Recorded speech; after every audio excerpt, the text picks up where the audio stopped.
최근 층간소음으로 인한 사건, 사고가 빈번하게 발생하고 있는데요. 국내 연구진이 저렴한 비용으로 층간소음을 최대 30%까지 줄일 수 있는 기술을 개발했습니다. 층간소음으로 발생하는 이웃 간의 갈등을 해결하는 데 큰 도움이 될 것으로 기대되는데요.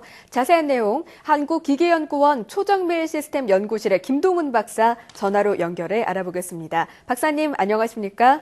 예, 안녕하십니까? 예, 김동훈입니다. 네, 반갑습니다. 이 아파트 층간소음이 심각한 사회 문제가 되고 있는데요. 그동안 이 층간소음을 막기 위해 어떤 방법들이 사용됐습니까? 네, 기존에는 바닥 마감재 소재를 주로 개발하거나 건축 시에 청사의 빈 공간을 채우는 등의 소재 개발이나 건축 구조적인 방법인 수동적인 방식으로 층간소음을 줄이는 노력을 많이 해왔습니다. 하지만 이 경우는 저감 효과가 10% 미만으로 미비하며 마감 소재를 두껍게 할 경우에 바닥이 단단하지 않는 자식 생활에 불편함이 있고 층간 사이의 체온 방식은 건물 하중 증가로 인해 안전성에 문제가 있거나 추가 비용이 발생하는 그런 한계가 있는 방식을 이용했습니다. 그렇군요. 예, 말씀하신 것처럼 소재 개발이나 또 건축 구조를 개선했다. 기존에는 그런 방식으로 했지만 10%가량의 효과밖에 없다라고 말씀을 해주셨는데요. 네. 그런데 박사님의 연구팀에서 이 기계공학적인 방법으로 층간소음을 획기적으로 바꿀 수 있는 그런 기술을 개발하셨다고 들었습니다. 어떤 기술인지 구체적으로 소개해 주시죠. 예, 저희는 기계 기술 기반으로 국민행복기술이라는 자체 사업으로 시범 사업을 운영을 해가지고 네. 대부분의 발소리 같은 쿵쿵거리는 저주파 영역의 진동에 의한 소리를 저희는 능동적인 방법으로 대체하기 위해서 네. 바닥 마감재와 슬라브 사이의 빈 공간에 센서를 부착해서 저주파 진동이 발생을 하면 센서가 진동 크기를 감지해 자기력을 이용한 네.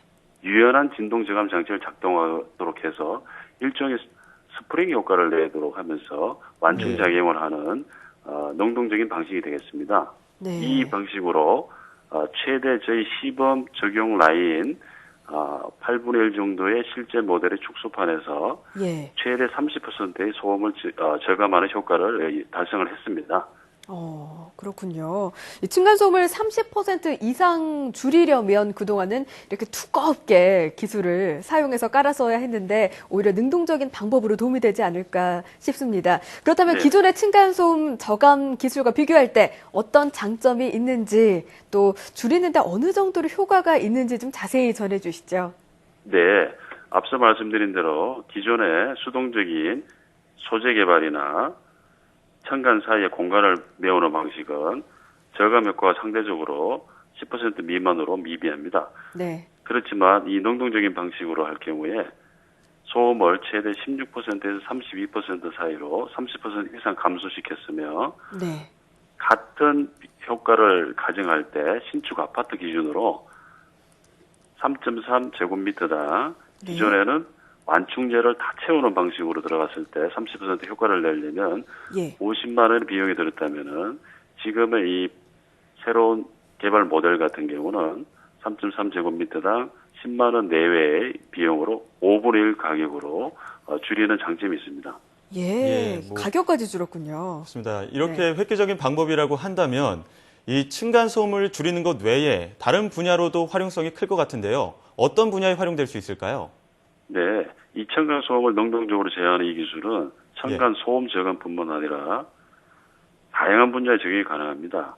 진동이 발생하는 고속 정밀 기계나 항공 우주, 풍력 발전, 대형 부품이나 디스플레이, 반도체 정밀 검사 장비 분야 등 다양한 스마트 방진 및 진동 저감 분야에 활용이 가능한 파급 효과가 있습니다. 그렇군요. 이 무엇보다 층간소음을 줄일 수 있는 기능뿐만 아니라 가격도 저렴하다고 하니 특히 아이를 키우는 부모님들이 집중해서 보실 것 같은데요. 그렇다면 이 층간소음 문제를 해결할 수 있는 핵심 기술 언제쯤 상용화될 수 있을까요?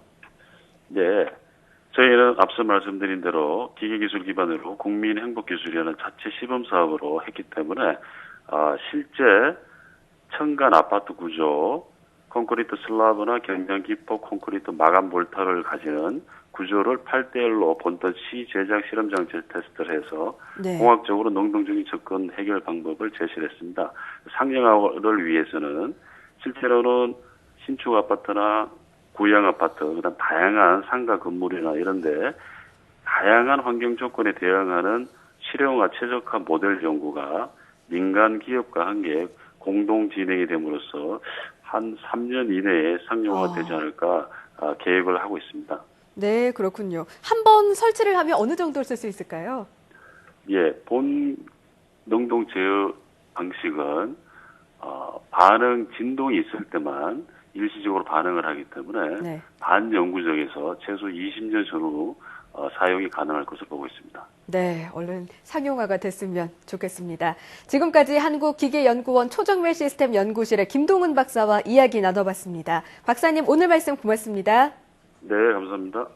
네. 앞서서도 말씀드렸지만 아이를 키우는 어머니들이 특히 좋아질 것 같다는 생각이 드네요. 그렇습니다. 앞으로 더욱더 발전된 기술로 이 층간 소음으로 인한 갈등이 완전히 해소되기를 바라보겠습니다.